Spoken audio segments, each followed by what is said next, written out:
Thank you. Those are pretty kind words right there. Where I come from, I'm not used to that, so but I do appreciate it. Thank you, Charlie. Charlie and I actually gone back quite a ways. We never really done a whole lot together actively in AA, but you see each other around, and they're doing what they're supposed to be doing, and so it's kind of fun the last few weeks to kind of get with him and chat a little bit.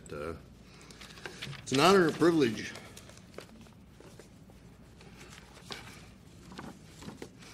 This is going to start a little quicker than I thought. Sorry. My emotions come out in tears a lot of times, and not much anger anymore, thank goodness. But so you're going to see some of that today. I used to be ashamed of that. I'm not so ashamed of it today. I know it's just part of who I am. But it is an honor and a privilege to be asked to participate in any meeting Alcoholics Anonymous. And to say that I'm a sober member of Alcoholics Anonymous. That doesn't make me any big deal or anything special, but inside me is what it really makes special. It's a big deal. I want to read something before I get started. And, I didn't pull this paper out. I'm not going to read stuff to you all morning, hopefully, and do all this, but this is something I think is important. It's called the Alcoholic Prayer, and it goes like this. God, in the past several hours, I have not hurt anyone. I have peacefully coexisted with life, and I'm truly grateful for that, and I've not had a drink yet today. But I'm about to get out of bed, and I'm going to really need all the help I can get. I've said that a few times in the morning. It's kind of the way I've started off. So thanks again to the committees that do these things and put them on. I don't know if you've ever done anything like this. Man, it's a lot of work. It's a lot to ask people to, get involved and do this. And I really appreciate those who have spent the time. Beth, who's been in contact with me since about a year ago. They ask you, if you're the local speaker, they ask you to do this like a year, ahead of time. And they kind of trick you into it because they say, we're going to want you to speak on Friday night. And then they tell you after the meeting, oh, by the way, you're going to be leading at the conference next year. They kind of trick you. Good old AAs do trick you into a lot of things. And it seemed like a really good idea back then, but I got to admit, standing right back here a minute ago, it didn't seem like they're really the best. My name is Pat Finley. I'm an alcoholic. Grateful to be here sober this morning, and I love Alcoholics Anonymous, and it saved my life. And I am enthusiastic today about my sobriety as the day I walked in. My enthusiasm to chase not having a drink is just as strong today as any drink I ever wanted. And I don't know where that came from. I guess it comes from a sick little boy at one time that started to drink, and an old man who eventually just couldn't stand to live with who he was anymore. My home groups, like Charlie said, the Tough Love Group, Alcoholics Anonymous, meets in Noblesville, Indiana on Tuesday night at 8 o'clock on North Monument Street, the Green River, Green Valley. I'm being corrected by some people I know. Green Valley Church, and it's the best AA meeting in the world. And if you don't have a home group, you should get one. And if you do have one and you don't feel that way about your home group, find another home group. Don't come mess mine up, but find another home group. These guys are serious about Alcoholics Anonymous and sobriety up there. That's why it's always odd to me that I picked that group to be a home group, because I was never real serious about anything. I like the idea of being serious, but I just didn't want to put in the effort, I've been a quitter my whole life. I'm great in the 50-yard dash. My problem is I'm always entering in the 100, if you know what I'm saying. I joined that group, and this is a bunch of good old AAs, and a lot of you guys know these guys. You've seen them around, and they're still around, most of them are. They're good old-time AAs, and they would, if you expressed an interest to join that group as a home group, and you did so, and you told them that, it automatically, now I didn't know it, but you automatically give every one of those old guys the right to take your inventory at any time they want to. Sometimes they would do that pleasantly after the meeting, and sometimes they would do it right in the middle of the meeting. They would just stop you. It was great AA. These guys were tough, man. They were good, and that's why they called it tough love. It's not nearly as tough as it used to be. But I'll tell you what they do that always has impressed me since I finally figured it out, is they talk about the solution all the time. Now, we talk about the problem. I'm not saying that doesn't happen, but it always ends up turning back into the solution. I know how to be a drunk. I know how to be an alcoholic. I know how to not be a father or a son or a brother. I need to know how to not do those things. I need to know how to change those things. And you know, if all I'm hearing is people talking about their problem, I stay pretty sick. So I needed those guys. There was one guy with an old bent finger, and he would point at you, and he would tell you, young man, this guy would not even address you in AA until he didn't even recognize you were there until you were, about a year sober. But he would point that crooked finger at you, old Bill, and he's threatening. Young man, if you don't get down on your knees and humble yourself to God, you're going to end up getting... It scared me to death. I wasn't afraid of anything, but he wasn't afraid to do that with me. Another guy, old Richard, he'd quote out of this book all this time, this big book, Alcoholics Anonymous. I was scared of these guys, but I wasn't going to let them know that. I love those old guys. I think about those old guys, and I think about the old timers and the good AAs, I call them. And we got to respect these guys. I'm afraid we're chasing them off sometimes. They crawl off into little corners and stuff. We argue with them about what it says in this chapter or that chapter. If you don't know it yet, we need those guys. I need them. And I have a deep respect for those guys. And go back to your group, and I'll get off my soapbox, but go back to your group and shake those guys' hands and tell them that you respect them and you love them, because you're going to need them. You're going to need them when you don't really realize it. You're going to need them the most. I love those old guys. And I'll tell you something else about them. They have the same kind of description as alcohol has. Those good old guys they're cunning, sometimes baffling, but they're really powerful if you listen to what they say. And I would add to that, they are patient, and they are loving and tolerant. And they just wait around till you're ready. And then they're there. God love them. I got a sponsor. His name's Bill. He wasn't my first sponsor. My first sponsor's a guy named Mike. Some of you probably know him. And Bill sponsors people. He's got a sponsor, and I sponsor people, and they sponsor people. I think sponsorship's a really big deal. It's important. We got to have that one go-to guy or one go-to gal. And I love those guys. They walked me through this program. See, I kind of thought they were just going to take this book and hit me on the forehead and everything's going to be okay again. I always thought that about a lot of things. If I could just get over the hump. And I'm waiting on somebody to do that, because I don't want to put much effort into anything I do. I want somebody else to kind of do the work. These guys don't do that. What they do is they take that book and they hand you your copy, and then they walk through it with you. I love those. I was scared to death those guys earlier. Bill's a little short, fat guy with a mustache, and when I first met him, he used to sit across the table from me, and he smoked, and he always had a cigarette out of the corner of his mouth, and the smoke was rolling up his face, and he always had his eyes squinted, because of the smoke getting in his eye. And I'd look, and everywhere I'd go, this guy followed me. I couldn't go nowhere. I'd go sit over on this side of the room. Here he comes, sit down next to me. You can't get away from some of those guys sometimes. I have a sobriety date. I think it's important to have a sobriety date if you're going to be a speaker and meeting Alcoholics Anonymous.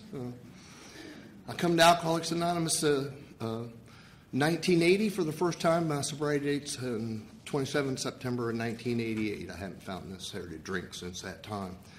I think the most important thing about a sobriety date is not to change it. Once you get one, don't change it.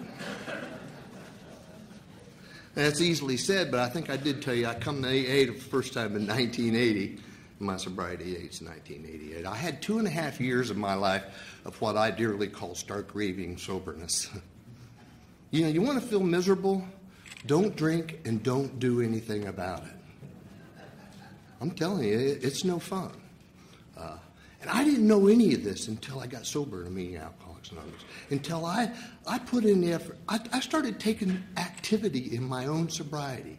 Till I started doing that, I knew nothing about who this man was and where he had been and what he'd done.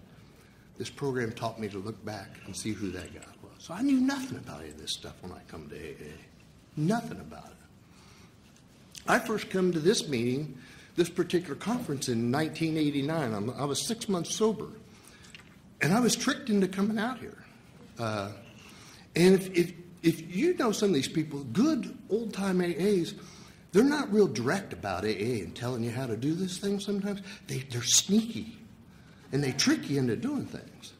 My sponsor, Mike, he knew I liked to play golf, and that was one of the ways he would trick me. He'd say, hey, there's a bunch of us AA guys and wives are going to go out to this pitch-in thing, this get-together, out in Danville, Indiana, at the 4-H fairgrounds.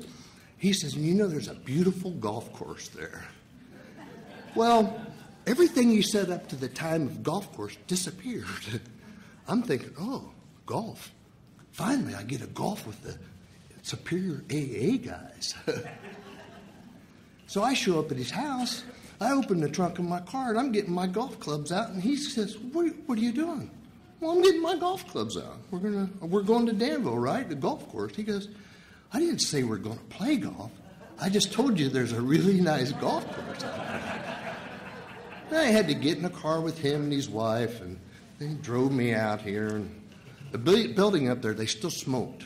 Back, you know, they always smoked at meetings. And they still smoked in that 4-H fairground building. I'll never forget, he was like this, and a lot of guys I was around. They made me go all the way up in the front and sat all the way up here by this here stage and thing, and the smoke was rolling in. Everybody's like, I said, this is miserable. Why would we do this?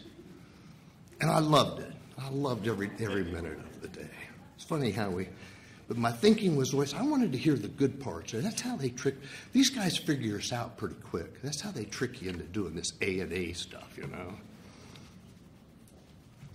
I discovered the magic alcohol when I was about 17 years old. I grew up in Anderson, Indiana. It's about 60 miles kind of east and north of here.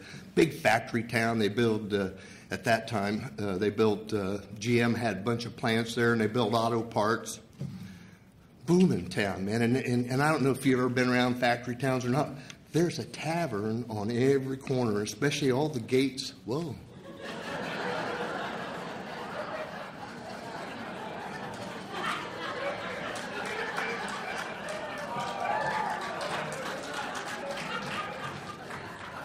I swear I'm telling the truth. Ooh, it just got warmer. But, you know, it's a factory town, and all the guys go out and have a quart of beer and a bowl of chili for lunch, you know, and they work hard every day in those foundries, and they come out and, you know, they deserve to go down and have that beer before they went home, you know, had dinner with the family. And I figured out, I'd had a couple drinks before, but this is the most memorable for me. I'm 17 years old, and a friend of mine and I decided we're going to really go out and get really drunk tonight.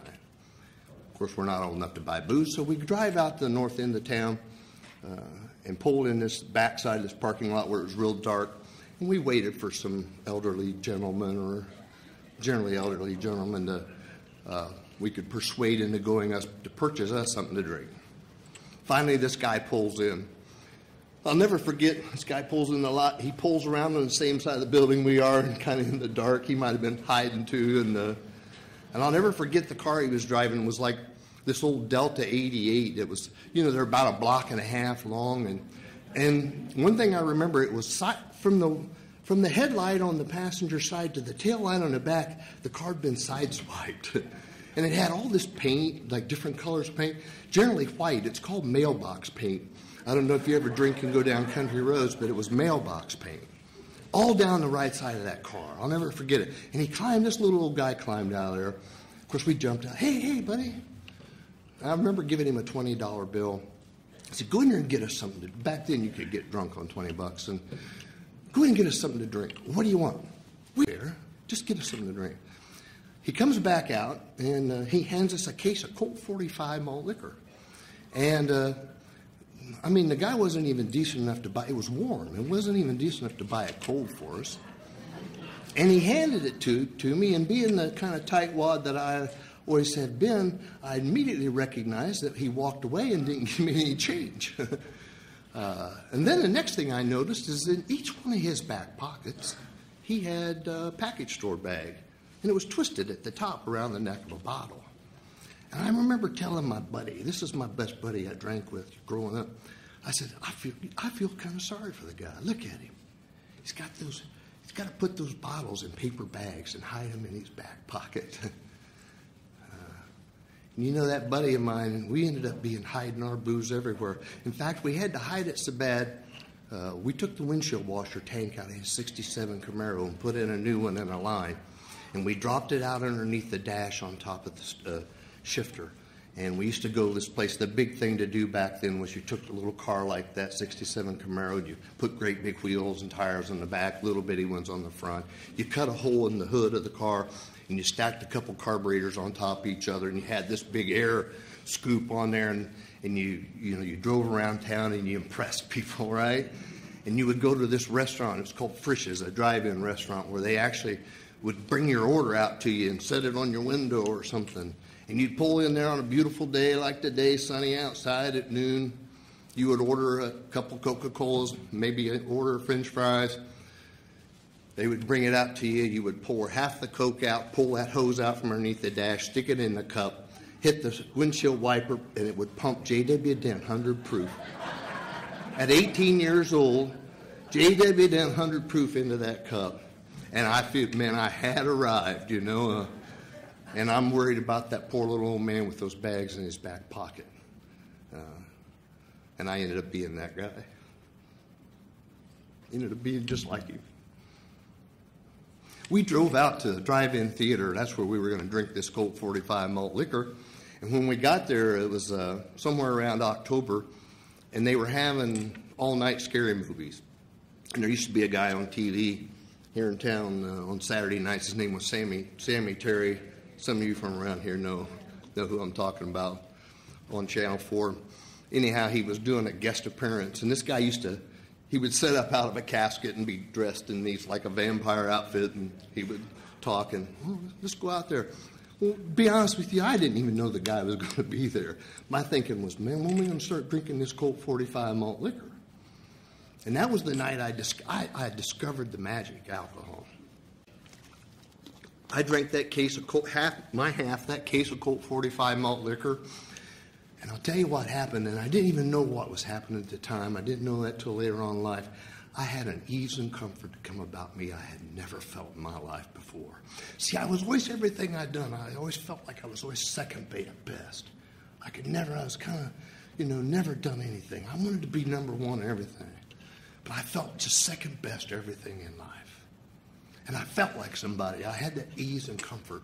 Man, I got stronger looking, better looking. I wasn't so shy. A lot of things changed for me that night. Not all of them good things, but a lot of things changed. And, if I didn't tell you anything else today or any time about my drinking, I chased that feeling. I chased that feeling of that ease and comfort for the next 25 years of my life. And sometimes you get to that point, they call it a euphoria, and you reach that certain euphoria like I did, and I think, man, this is it. This is how I feel. The problem was with me, the next thing I know, it's 3 o'clock in the morning, and my favorite bartender, Dory's got me by the back of the head, pulling my face up in the bar and throw me out again. And all I want is that ease. I just want to take the edge off. Just take the edge off. They call that a phenomena craving that manifests itself in people like me. They describe that in the big book, Alcoholics Anonymous. One of our friends of AA, Dr. Silverberg, talked about it. And he talked about that. It doesn't happen. It don't happen in my wife. It don't happen in my sister. It don't happen in a lot of people I know. But once I take that first drink, see, I lose the ability to control my drinking at that point. I lose that. And I learned that night. I went home. I learned a lot of things. I went home, not that I hadn't lied before, but I found myself on the bathroom floor with my arms wrapped around the porcelain god. You all know what that is. This is some of the first words I could ever repeat and understand. It says American Standard in the back of that toilet. And I learned when you're sick and you've been puking through your nose and doing all those good things, if you put your face, this is in August, if you put your face up against that cool porcelain, man, that feels really good. And I remember my dad coming in, and he walks into the bathroom, and he didn't even announce himself. He just entered, and he was kind of that way. Dad was a big, massive, strong man. But he come in, and what are you doing? I learned how to make up stories. How, where you lie to your wives and the people at work later on. Old Dave and I went out to the drive-in theater, and we ate some bad pizza. I come home, and it's made me sick. Must have been some poor mushrooms or something. He knew exactly what was. I smelled like a goat, and we think people don't smell alcohol on us when we're drinking. Man, try to trick my wife. I guarantee you. I used to drink peppermint schnapps. At the end of the night, I'd buy a pint of schnapps and drink it on the way home, so I'd have this sweet, minty breath when I got home. Keen alcoholic thinking, right? And what I do remember is my dad, with one hand, picked me up. He said, "Get up from there and get in bed." And I don't want to hear another word out of you. I was making a disturbance in my father's home. He picked me up with one hand because I couldn't move. I was froze. I was stuck to that floor, into that toilet. He picked me up with one hand, dragged me and put. Never was another word ever said about it. He never mentioned it. Never again. But it put a fear in me. And it put a fear in me. Man, I don't want to ever see my father see me this way again. Never. And that's when you start sneak drinking. I don't know if you sneak drink, but man, that's when you drink all you can get, and fast as you can get, and you hope nobody knows about it. I was never very good at that. I always announced myself at home, not too good. At that time, they had a thing called the draft. A lot of people here, some of you younger folk might not know, but it was called the draft, and what it was, they would take Vietnam. It was the late 60s. Vietnam was going on hot and heavy. I'm a Vietnam-era veteran, and one of the pins I have on my lapel is for Wounded Warrior project. I know this has nothing to do with Wounded Warriors up here today, but I have the utmost respect for military people, what they do for and give for us. So I wear this pin for them. The other one says Rule 62. If you don't know that, there's one of these books in our literature says don't take yourself too serious, and that's why I wear that Rule 62. This was given to me by an old timer in AA, and he gave it to me, and he wouldn't tell me what it meant for 3 months. I think he thought I was taking myself a little too serious. So I thought I'm a keen alcoholic, smart alcoholic. I'm going to outsmart the military. I'd already gone through that physical. I passed. I knew they were going to draft me. My number come out in November. I'm number 16. Pretty good odds that I'm going. So I say, I'll trick them. I know I'm going. I'll show them. I'll join for 4 years instead. That's smart thinking. I didn't want to go for 2, but I turned around. But, they weren't going to tell me what to do. It's going to be my way. So I joined for 4. During that 4 years, I had to grow up. I'm a tough 18, 19-year-old boy. We talked about this earlier. Nobody scared me, I didn't think. I wasn't afraid of nothing. I'm a tough guy. Man, they took me down a notch or two pretty quick. I had to grow up. I had to be a young man pretty quickly, and I'm a scared little boy. I don't like to say that even today, but I was a scared little boy and didn't know what to do. I met my wife while I was in the military. She was also there. Or to be really more honest, I took my hostage at that time. And I met her, and I'll never forget her. She pulled into the parking lot, and she was driving an old 65 Volkswagen Beetle. And she had, always reminded me of Beverly Hillbillies. She had these trunks and stuff tied on top of this. There was stuff sticking out the window. She drove it all the way from Colorado to Florida. And I thought, my princess has arrived, you know. That's perfect for me. She had never met anything like me before in her life. She'd never seen anybody drink alcohol the way I drank alcohol. And she told me a few times, even before I got sober, we would have these discussions, you know, like at 3 or 4 o'clock in the morning, you know, when I would arrive home. And I would say, so if I'm such a bad guy, why have you hung around this long? She would say things like, I really honestly thought when I first met you, you're just a young guy and you would grow out of it. You know, it's just the opposite for me. Because I'm that real alcoholic. You know, what she didn't know is I was just growing into it. You know, I was just, and it just got worse and worse. And I'm not proud of the fact of the things we put our family members and things through, and she didn't deserve that.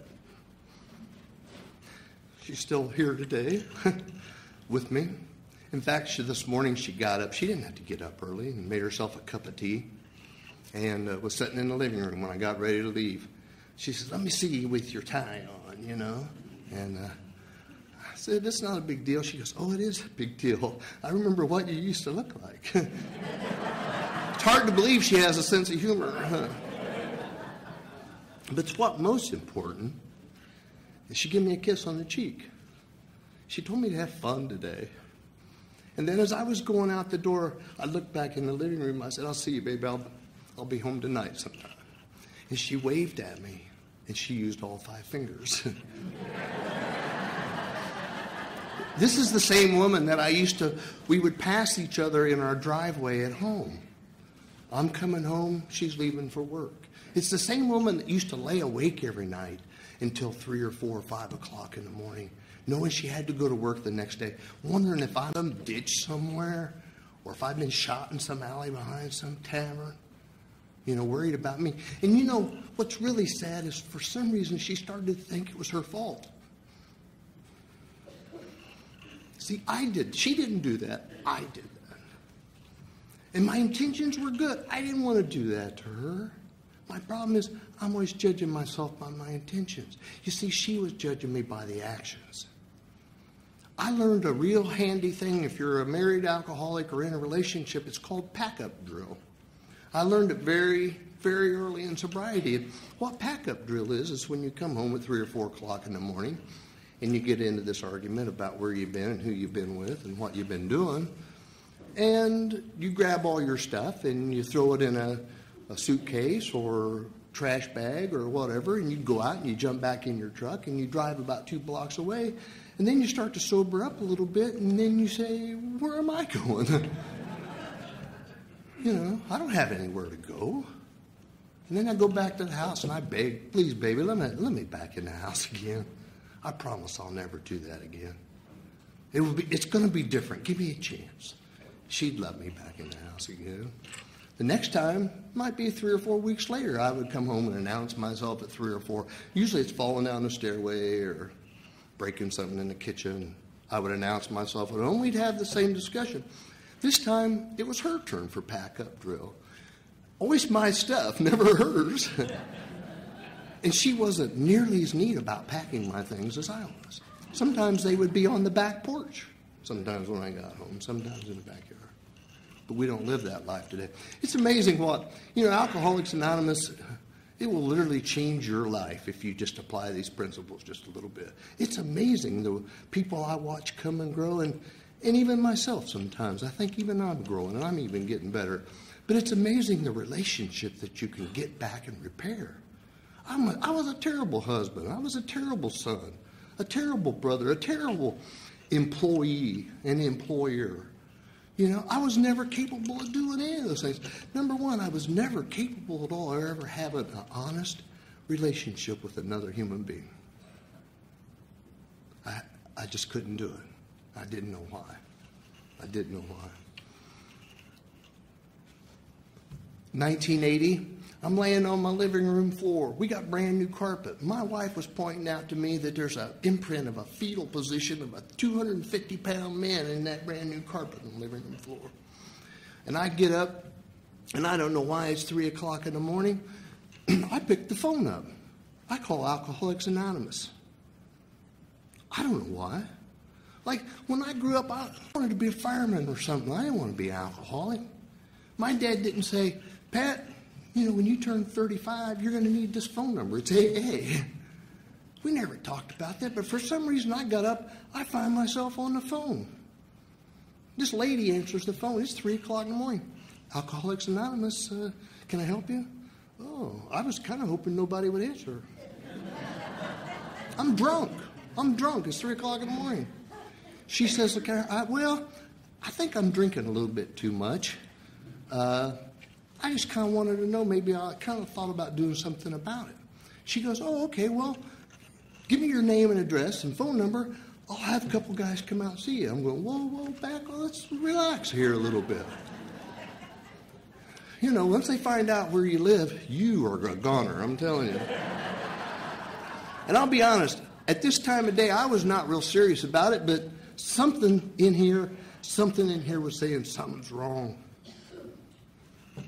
So I don't know how she did it, but cunning, baffling. She talked me into giving her my phone number at 3 o'clock in the morning. So next thing I know, she goes, well, I'll have a couple guys call you and come out maybe in the afternoon tomorrow. They wanted to come out 3 o'clock in the morning. They did that stuff back then. I said, well, can you just maybe tell me over the phone what you guys do? Or is there some kind of correspondence course maybe we can do? I don't want to have to do anything. She goes, just let me have your number. Next thing I know, I'm passed out on the living room floor again, and the phone's ringing. It's 3:30 now, and I look at my watch. Who's calling me at 3:30 in the morning? Jeez, why would they do that? Some idiot.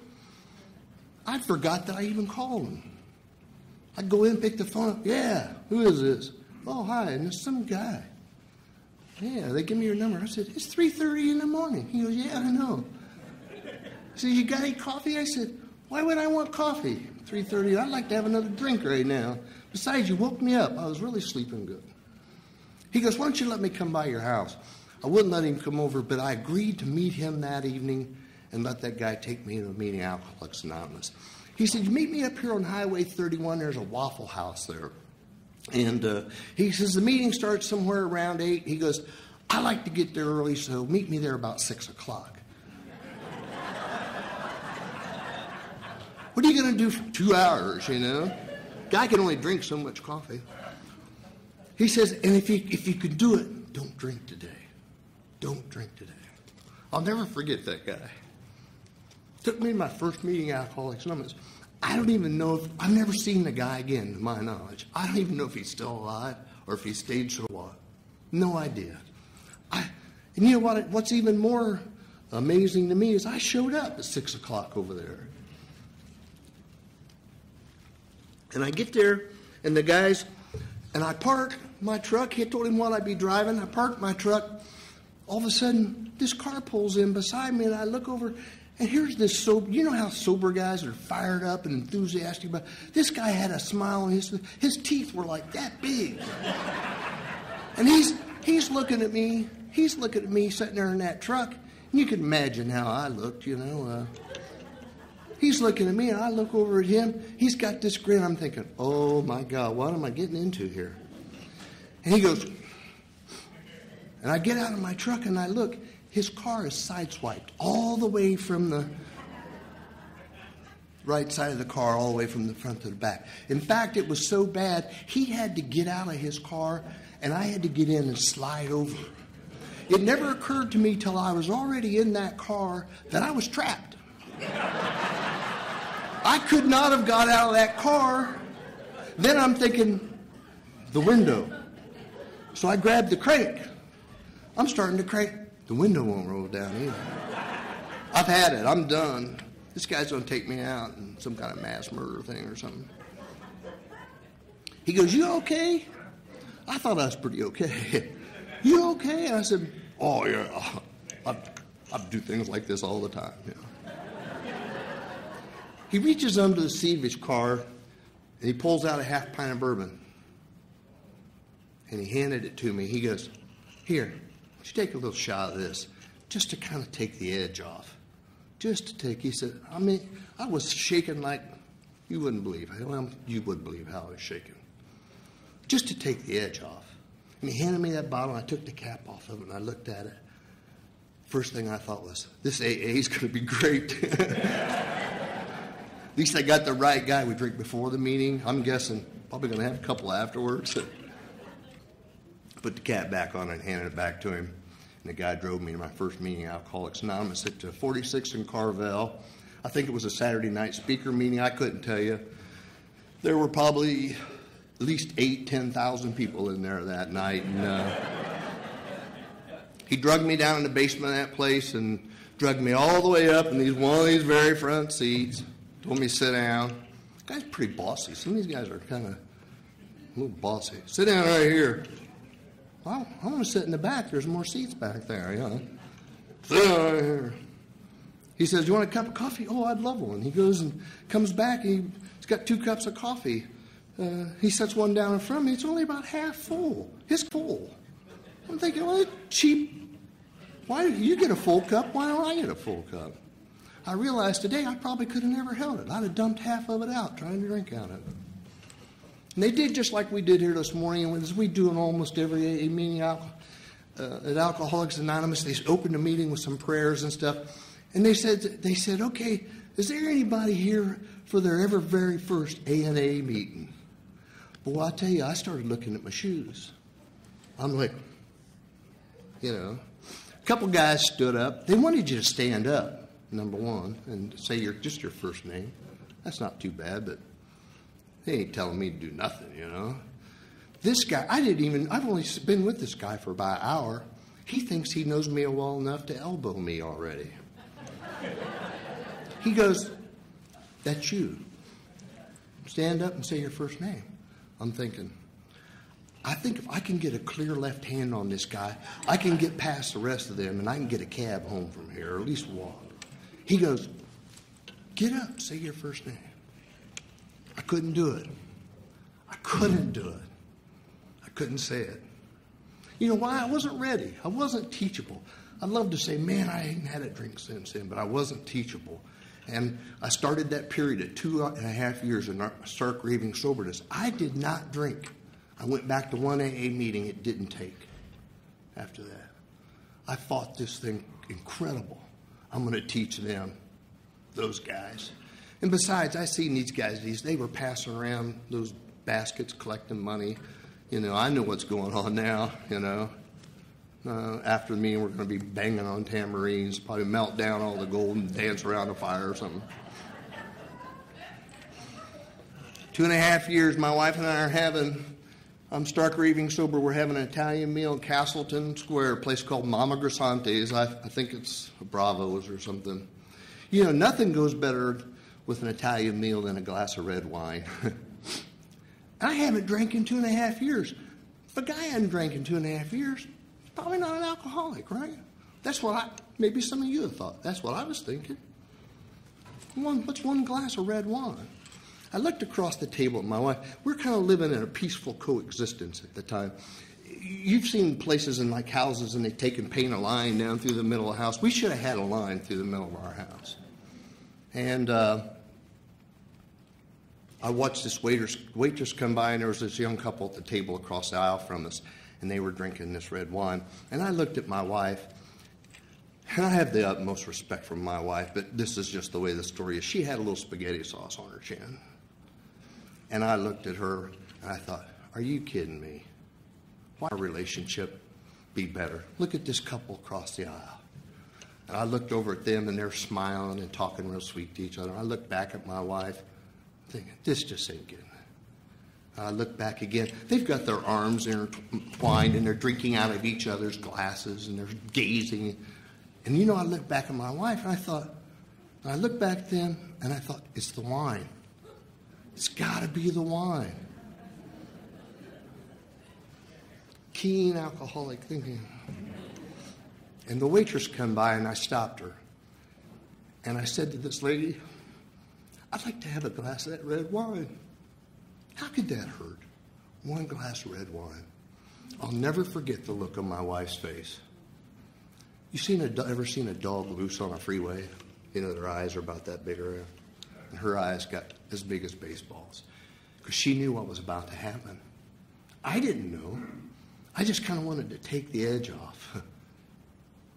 2.5 years, I ordered that glass of red wine, I drank it. I didn't drink for 2 weeks. I come home from work on time and announced to myself, hey, look at me. I'm home in time for dinner. I was pretty proud of that. I stopped again, and a couple of the guys after work said, hey, we still stop. You want to stop and have a beer with us? Yeah, it's harmless. I stopped and drank 2 beers. I was still in home time for dinner. 2 weeks after that, I'm thinking, yeah, I can stop and have just 2. Still be home in time for dinner. And doggone it, if it's not 3 o'clock in the morning, and Dory's got me by the back of my head, pulling my face up on the bar and throwing me out. I don't know how it happened. How did I get here? I really don't want to do this anymore. And I continued to do that until 1988. I hated myself. I hated the person I'd become. I'm bar stool number 2, second from the left. No need for communication anymore. You walk in, you sit down. You don't even need to talk to anybody. They put that little glass of bourbon in a big glass of beer. And that's the only way I could live, and live with myself. I was full of guilt, shame, and remorse. I couldn't stand it. I didn't know where to go. I went to a guy for some counseling. One of the best guys I ever met in the counseling business. Because I'm telling him, man, my wife don't love me. See, it's all he's out. If my wife only treated me better, I wouldn't drink. If I could get that promotion I deserve at John, at work, I wouldn't have to drink. It's all about everything else. He looked at me and he said, you know, I've been going there about 4 or 5 times. I'm paying this guy like $100 an hour to fix me. He knows what's wrong with me. I don't, yeah. He does. And I walk in the last time I saw him. He had my folder and he said, oh, how are you doing this evening? I started telling him the same old story as I always did. Finally he shut the folder and he goes, oh, wait a minute. This is not, he said, I can't help you. Yeah. I said, you're kidding me. I've been paying you big bucks to fix me. You can't help me? He said, I think you're an alcoholic. What do you think? Well, I drink a little bit every now and then. And sometimes I overshoot my mark, but I quit once for 2.5 years. I could do that again if I wanted to. I honestly believe that. The guy talked to me and he said, I can't help you. I don't need to see you. He turned his back to me. God, I'm going to walk away. You don't do that to a guy like me. I ended up signing up for this thing called IOP and went to this deal about teaching me what an alcoholic was and everything. And one of the best things that happened to me, there was another fellow that said, you know, we can teach you everything you want to know about alcoholism, but if you want to get sober and stay sober, I highly recommend you go to Alcoholics Anonymous. And with every bit of honesty and believing in my heart, I looked at this guy and said, I tried it once. I went for 2 meetings. It didn't work. And I honestly believed it. The guy looked at me and just grinned. You know, he's going, oh, another one of these guys. I have one of the best jobs I retired from in 2007 after 30 years of employment. Surprised me. One of the best jobs in the world for a active drinking alcoholic. I got a job working in a wholesale liquor and wine warehouse distributor. Wow. You talk about arriving, I had arrived. And these, I could tell you today, I didn't know this, and I could tell you about this today. They weren't very smart people because you know what they did? They put me in charge of the distressed merchandise area. Think about that. A drinking alcoholic, and they put you in charge of the areas where they have cracked bottles and things, and you have to dispose of these bottles. It was back in the corner of the warehouse. Who would know? I just want to take the edge off. You know, sure, it's only 8 o'clock in the morning, but just go back and they say, where are you going? Well, I'm going to go check out the, distressed merchandise area, see if there's anything new. Oh, yeah, they knew where I was going. I would go back there and I'd find my favorite drink. If there wasn't, my favorite drink wasn't distressed, I would go up and get a bottle and distress it. I loved it. I got sober working there, though, and I'll never forget I made amends to the owner of the company. Man, I was scared to death. I figured the guy'd fire me when I told him how much I'd stole from him and drinking on the job and probably all the things I screwed up. And I'll never forget, I went to him and said, man, I don't know what it's going to take, but I got to let you know I haven't been a very good employee. I'm getting sober and trying to change my life, and, I feel like maybe I owe you. I'll never forget that. The guy could have fired me. He had every, but it's the kind of things we take that risk to do those things to live. Willing to put those kind of things out of my life, just to stay sober. I'll never forget it. He put his arm around me. I'm thinking, oh, God, this is it. And he goes, you don't have to drink to work for me. He says, you got a job here. As long as you just keep doing what you're doing, you always got a job here. It scared me to death. And all I'm doing is learning to practice some of these principles in my life. 1988, I found myself wedged between back steps and a fence in my backyard, and I woke to a little boy, next door neighbor boy, and his mom, his voice saying, look, Mommy, look. And he'd never seen anything like me before, and wedged in between there, and I sat up. I'll never forget it, and looked over there, and she took him by the hand and turned him around and walked him away. And I said to myself, I started working the steps. I didn't know it. I didn't even know it. I said to myself, Jesus Christ, I can't get off this stuff. God, help me. I'm already trying to work the first 3 steps, and I don't even know what they are yet.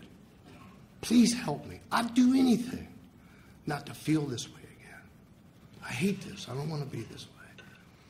Found myself in that IOP. He goes, I highly suggest you go to this A&A meeting up in Noblesville on Friday night. It's a 12 and 12 literature. They read out of this 12 and 12 book and then discuss about what they've read. I highly suggest you go to it. And I got tricked into going up there. 2 other guys said, oh, yeah, we'll go too. So on Friday night, I got in my car. I drove up. I sat there waiting on these other 2 guys. They never showed.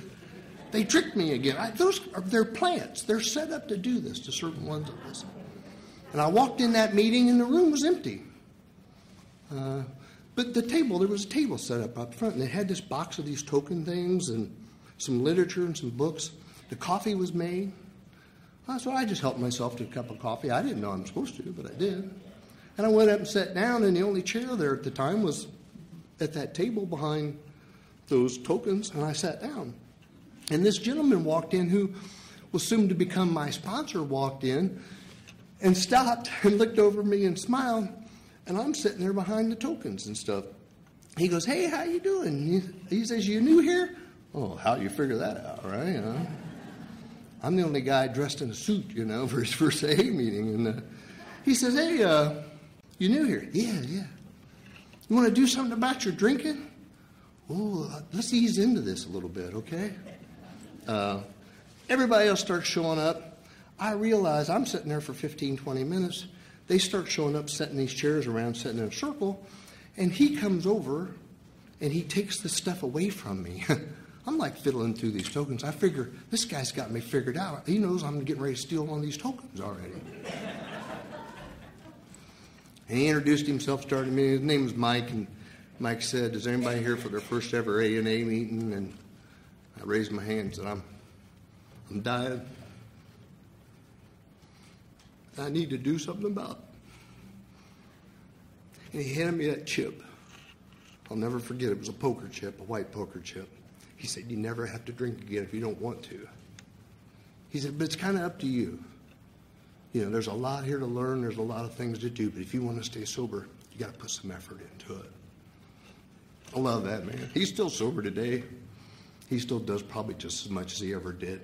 He drugged me. He and this other little Billy guy drugged me everywhere. There were about 5 of us got sober at the same time.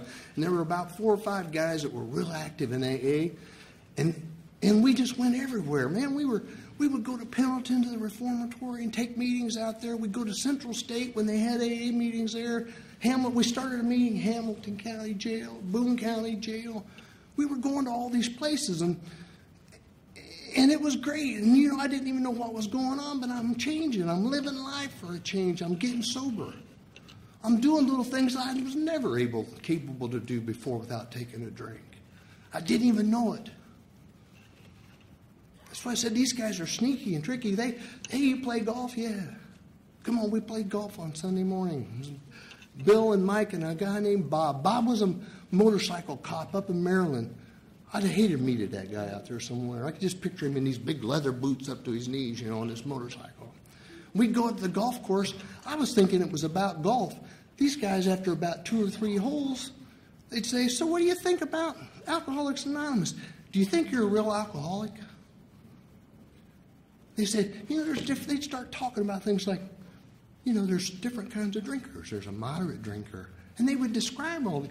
I thought these guys were the most intense. Where did they come up with this? These guys, these are the AA gurus here. They come up with all these profound sayings. And about a year or so later, I realized that they were just talking to me out of the big book when I first started reading the thing. I thought these guys were great. We don't put those guys on the pedestals, but we respect them and we love them for what they do and the time they give us. Man, I love those guys. And they hauled me around. And at first I thought, well, you get me out here and start talking about AA, you get me all emotional and then take my money on the golf course. And I'm moving forward, and I don't even know why. A guy, little Billy, comes up to me. What are you doing on Wednesday night? Immediately my thinking is, oh, that's euchre night. Yeah, nothing. Why? Well, pick me up at 7:30. Where are we going? Salvation Army Detox. They don't play euchre down there, do they? I got in a car with him and another guy. He had this little henchman that followed him around. His name was Harold. They were inseparable.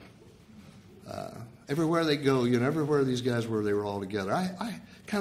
Mike had a guy named Marco. Marco was his little henchman. I was always kind of jealous of Marco at first because he always paid a lot more attention. He always liked Marco best. And I always felt that, he treated him a little better than he did me. And I proceeded to point that out to Mike.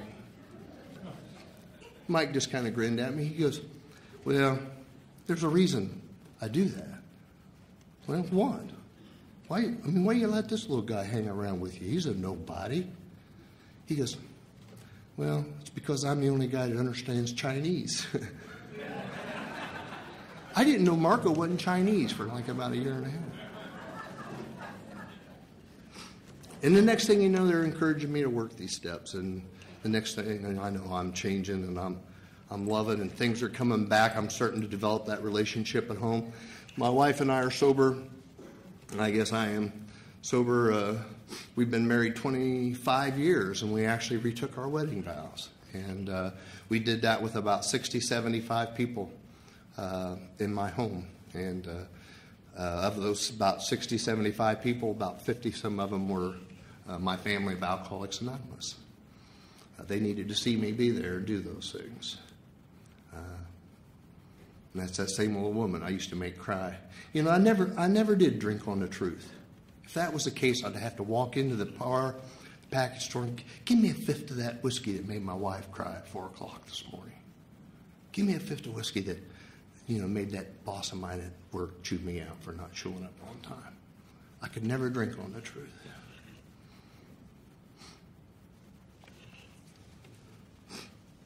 Sorry. Next thing you know,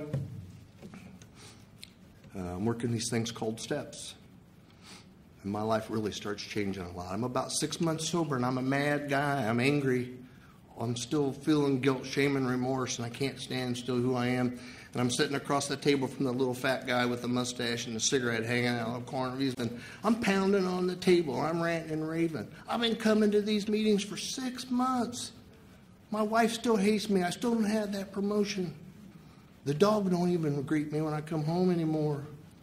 I'll never forget, this guy taught me a little prayer earlier when I first come around. He looked at me, he goes, what are you so riled up about? One of those guys that would just take your image. He stopped me right in the middle. It's my turn to talk. No, it's not. He says, my turn to talk. He says, you still saying that little prayer? He taught me a little prayer. God, relieve me the compulsion to drink. That's the first prayer. I still say that today.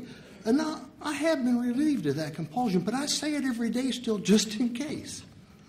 I want to keep up on that. He goes, you still saying that prayer?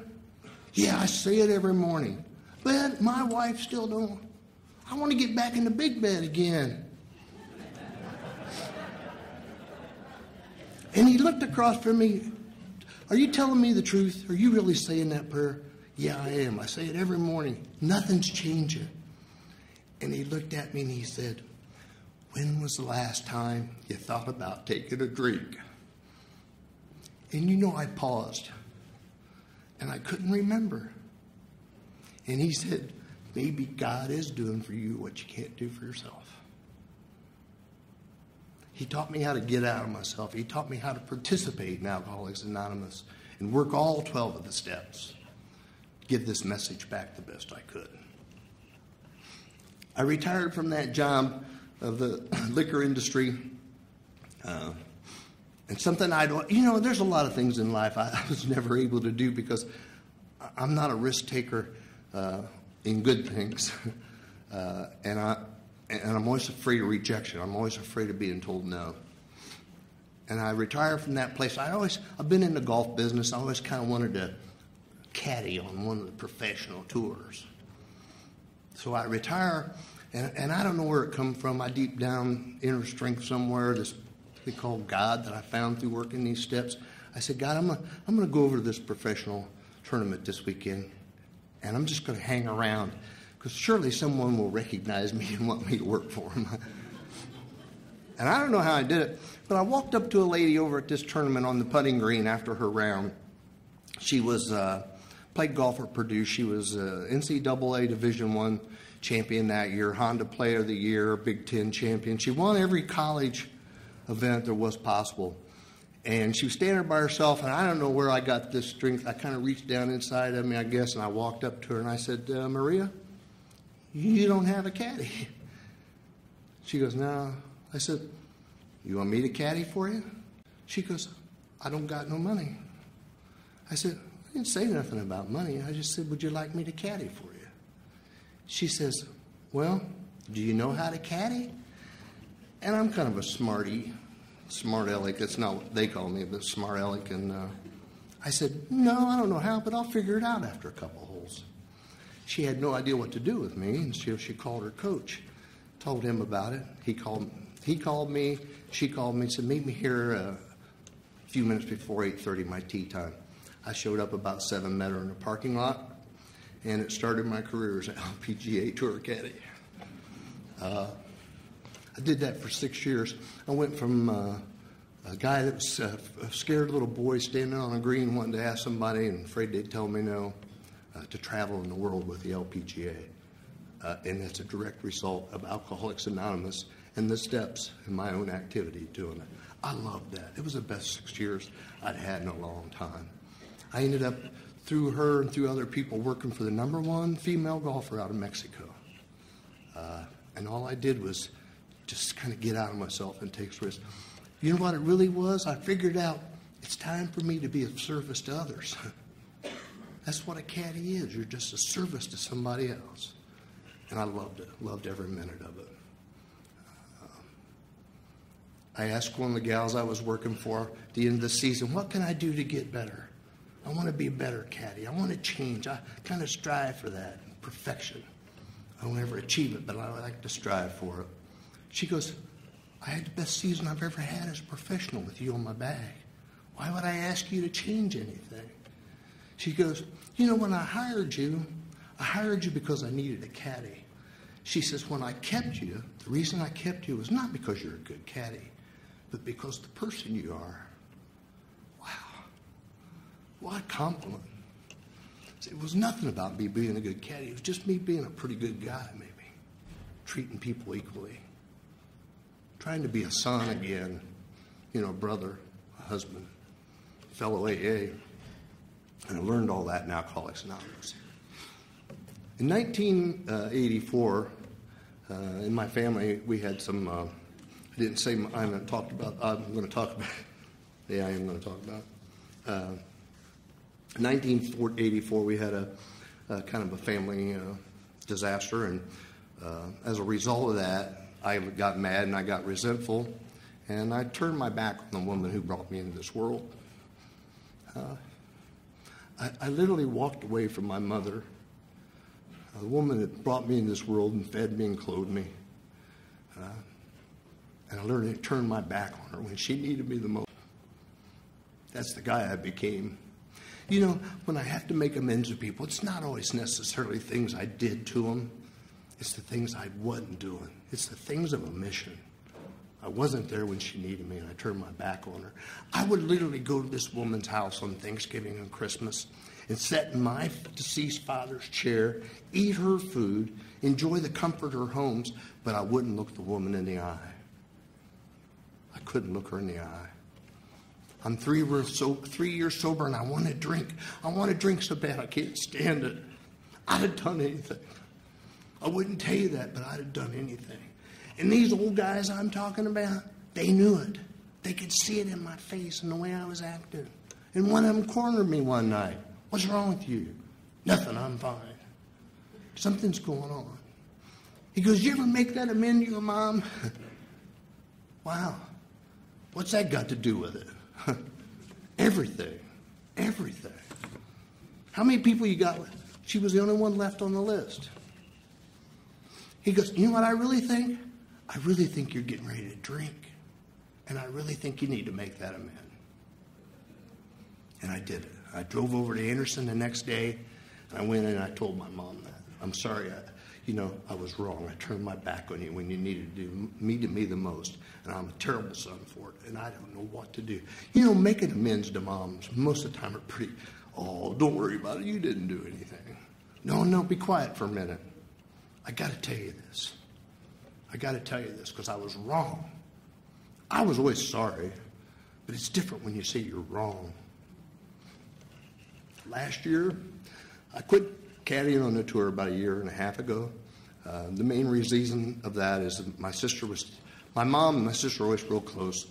My sister always took the brunt of taking care of my mom. She had dementia and was very ill always had mental issues, but got very ill and ended up in a nursing home. My sister always, because I didn't pull my share, took the brunt of it. And I'm out traveling around the world in all these nice, warm, exotic places, and my sister's at home taking care of business.